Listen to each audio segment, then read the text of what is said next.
Вие слушате политическото предаване на радиостанция Венцеремос "Светът вчера, днес и утре".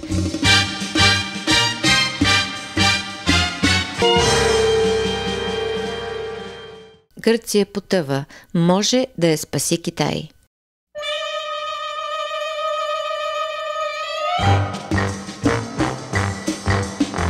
Вие слушате политическото предаване на радиостанция Венцеремос "Светът вчера, днес и утре".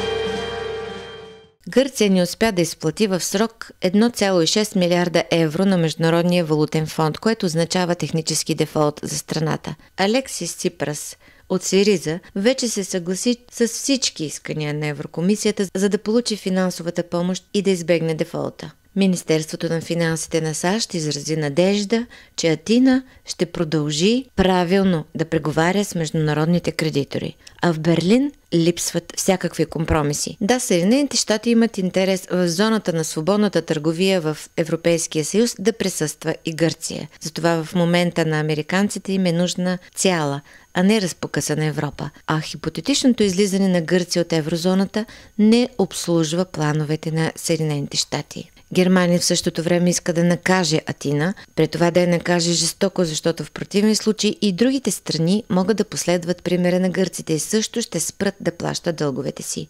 Но ако смелостта в Сириза надделее, Атина може да разчита на Китай. Ако на умерената социал-демокрация в Сириза изтиска. Защото от толкова много клетви за вярност към Европейския съюз явно на Сириза не изтиска дори да помисли за Китай. Разбрахме, че тя не иска и да мисли за излизане от Европейския съюз. Според редица икономисти, Пекин прави всичко възможно да се разположи в Европа. Доказателство за горното твърдение е сключеният договор между Китай и Виктор Янукович за строителството на дълбоководното пристанище в Крим, което е част от стратегията за създаването на поредица от ключови точки по пътя на новия велик път на Куприната от Азия към Европа. Но след Майдана, инспириран от САЩ, сметките на китайците в Украйна рухнаха. Точно по тази причина Гърция трябва да осъществи мечтаното от Пекин. Да не забравяме, че Китай вече е собственик на част от пристанището в Пирея. Ако го купи цялото, в пристанището и в прилежащата му логистична инфраструктура могат да се вложат толкова пари, че те да бъдат предостатъчни за Гърция. Пекин може да инвестира и в създаването на местна промишленост в Гърция. Ако Гърция наистина е решила да се измъкне от Европейския съюз, тя има доста възможности да реализира целите си чрез Китай. Но всички виждаме, че Сириза иска Гърция да остане в Европа.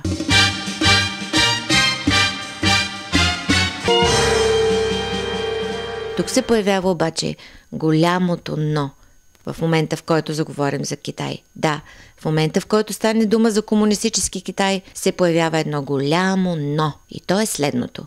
Горното твърдение ще е в пълно противоречие с политиката на настоящия гръцки елит, който е частично про-брюкселски и частично проамерикански. Готова ли е Сириза да промени радикално курса на Гърция? Нали се нарича радикална левица? Къде е радикалното на Сириза тогава? Щом не смее да промени радикално курса?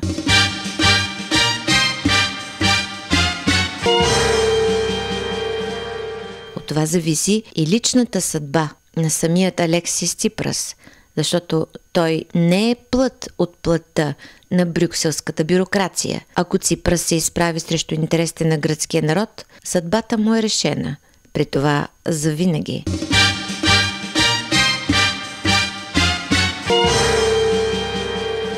От друга страна, Брюксел няма да се спре да обещае нещо по-приемливо на Ципрас и за в бъдеще да подписва всички условия.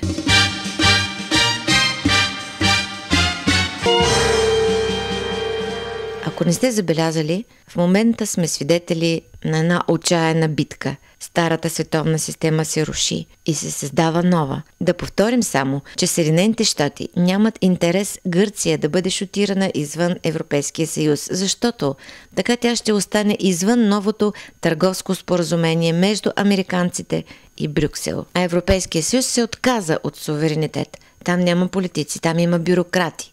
А бюрократите са готови на всичко, само и само да не носят отговорност. Затова те ще водят преговори с Атина до последно. Ако САЩ продиктуват някакво решение на Европейския съюз, то Европейския съюз ще го изпълни моментално. Но САЩ ще направят това само, ако почувстват някаква реална опасност. Американците ще изчакат евробюрократите тотално да изпаднат за дънена улица и веднага ще издиктуват решението, което им е изгодно.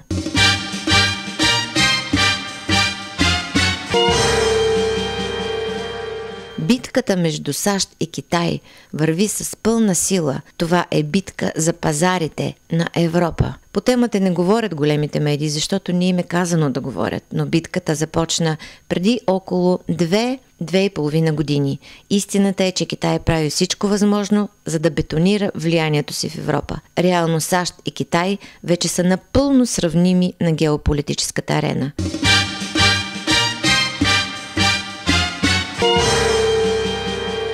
Тук е мястото да си отговорим на следния въпрос. Защо САЩ взривиха Украйна? Защото така блокираха опитите на Китай да стигне по суша до Европа. САЩ контролират морските ширини, но нямат контрол над сушата. Затова разбичкаха Украйна, опитват се да направят същото в момента и в Средна Азия. На този етап е неуспешно, но в бъдеще. Оказва се, че съвременната битка не е между Съединените щати и Русия, а между Съединените щати и Китай.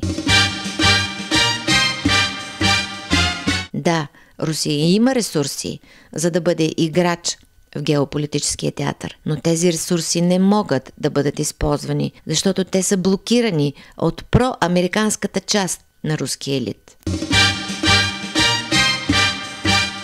Китай има 4 трилиона долара валутен резерв, имайки предвид неизбежната криза на доларовата система. Тези огромни пари трябва да бъдат похарчени. Напълно вероятно е в най-близко време Китай да вложи в редица държави най-малко 2 трилиона долара. Този, който е изгоден на Китай и поне с едното око погледне към него, той ще ги получи. Който се прави на ощипан, няма да получи нито цент.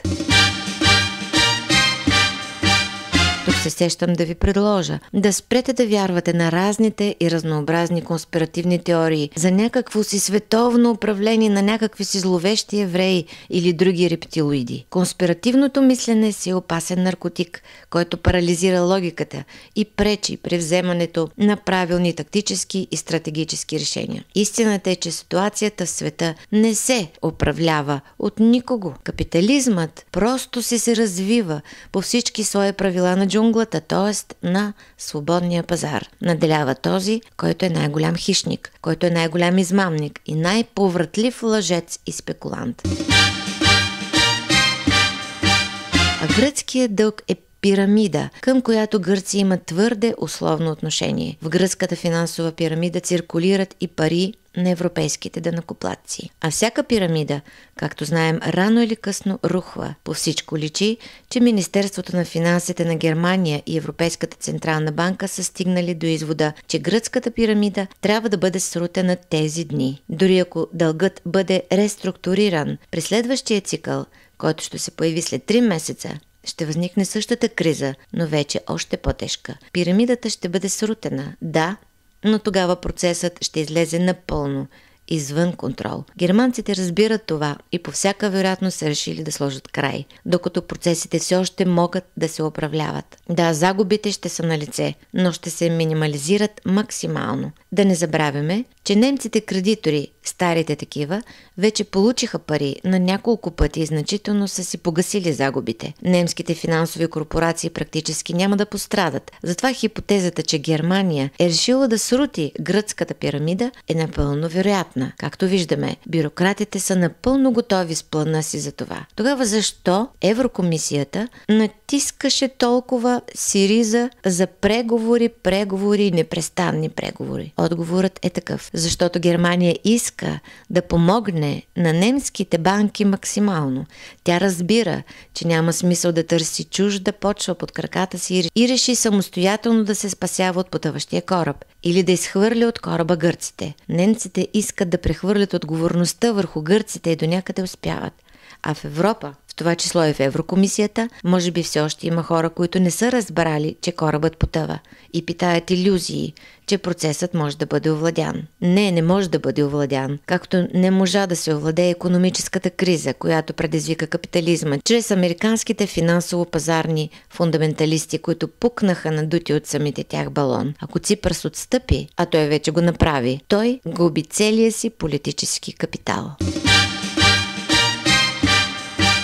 По същество, имайки предвид отстъпките, които Сириза направи по редица точки още преди референдума, касаещи наемния труд, значителна част от политическия капитал, който имаше Ципрас при избирането му, вече е изгубен. От това следва, че Гърция ще има нов премиер. При това едва ли ще е ляв. Напълно възможно е в тази ситуация в Гърция да последва крайно дясно, дори фашистско управление. Не забравяйте, че това, което е катастрофа за гражданите, може да бъде печалба за шепа хора. В името на тази печалба се създаде и Европейския съюз. Следващата жертва ще бъде Испания. Напълно вероятно е в близко бъдеще да се обособят два икономическо-политически съюза в Европа – северен около Франция и Германия и южен. За южния дори не ни се мисли.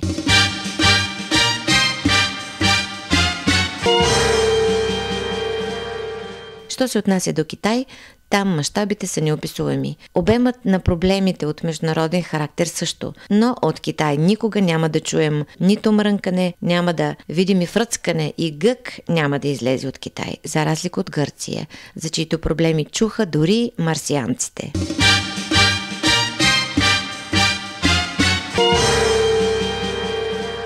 Ако сме нормални, всички ще се молим на собствените си богове Китай да не изпадне в криза, защото ако и Китай изпадне, тежкони и горкони, както се казва. Както всички знаем, китайците са вложили маса пари в Съединените щати, Канада, в Европа и така нататък. Какво ще правят при проблемна за тях ситуация? Много ясно. Ще си изтеглят парите от Европа и ще ги вложат обратно в текущия си баланс. Така ще придобият Европа.